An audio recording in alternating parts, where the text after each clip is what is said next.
Wisconsin Broadcasters Association Hall of Famer Bob Berry ruled Milwaukee's airwaves in the 60s and 70s. He spoke with countless musicians and celebrities over the years. Bob collected remarkable recordings of these encounters, which he's now sharing with the public. Here's Bob.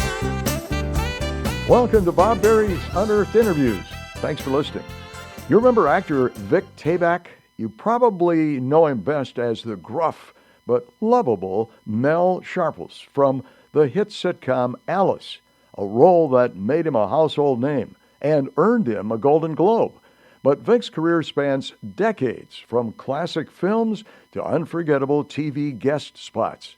He was a character who could do it all, tough, funny, and always unforgettable. So let's go behind the scenes with Vic Tayback.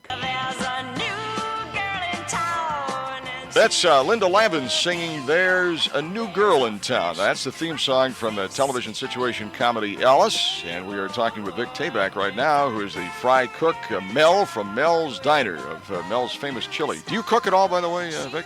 I don't cook at all, Bob. Sorry to say. Is that right? Now, your dad was in the diner business, wasn't he? Yes, he was. He was a fry cook most of his life. I never... I'm allowed in the kitchen. My mother used to do the cooking all the time, and then when it got to me, I got married, and my wife did all the cooking. For the show, all that stuff that I'm doing right there, to actually cook on the show would take time. Yeah. So a lot of it is prepared, and it looks like I'm doing the cooking. Yeah, you look like you really know what you're doing. Well, we fake a lot.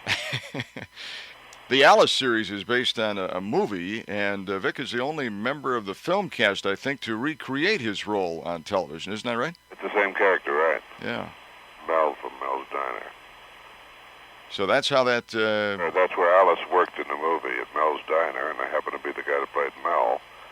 And since they turned it into a television sitcom, they brought the same Mel back.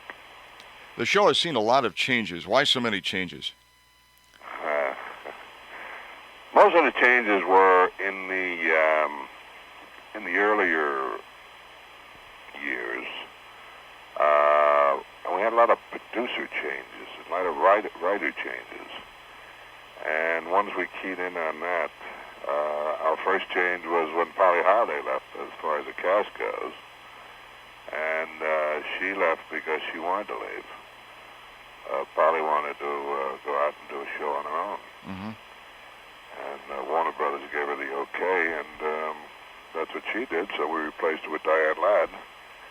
And somewhere along the line, somebody felt that that wasn't the right thing that the show needed, and they brought in Celia Weston. And they were the changes in the cast. Everybody else stayed intact. Is it true that Alice received a late pickup this season? A late pickup. Yeah.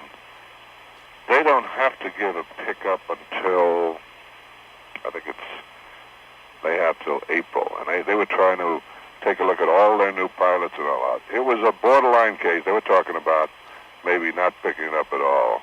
And then when the decisions had to be made, they picked it up. You were in the radio business at one time, or you wanted to get into radio business, right?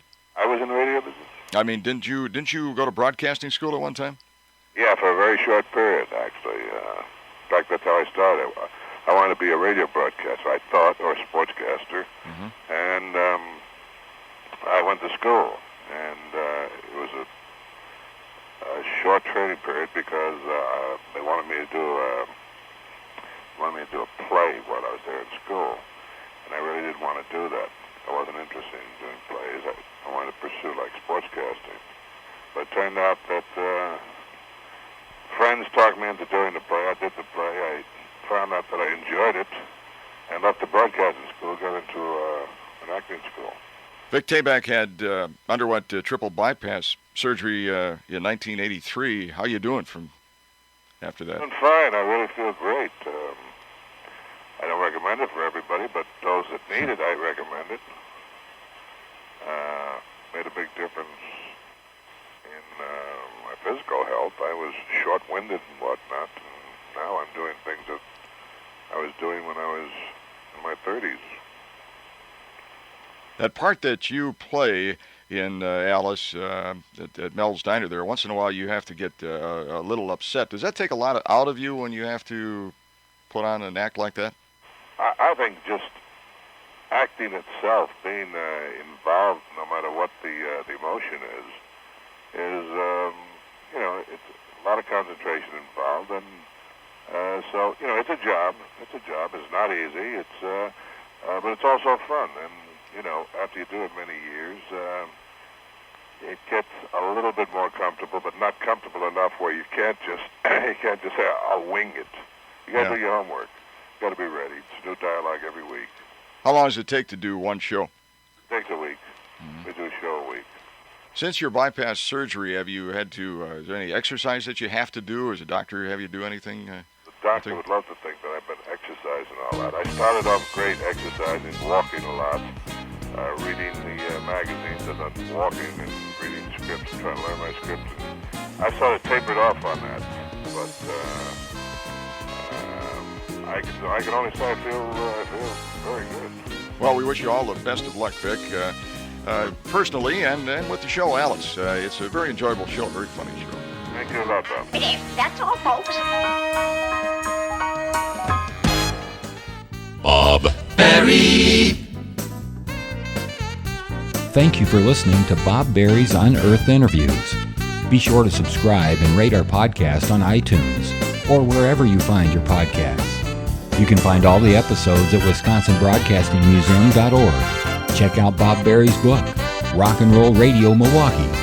Book sale proceeds support Angels Kids Fund and Donate Life Wisconsin. The preceding program was made possible by a generous contribution from Terry Bond.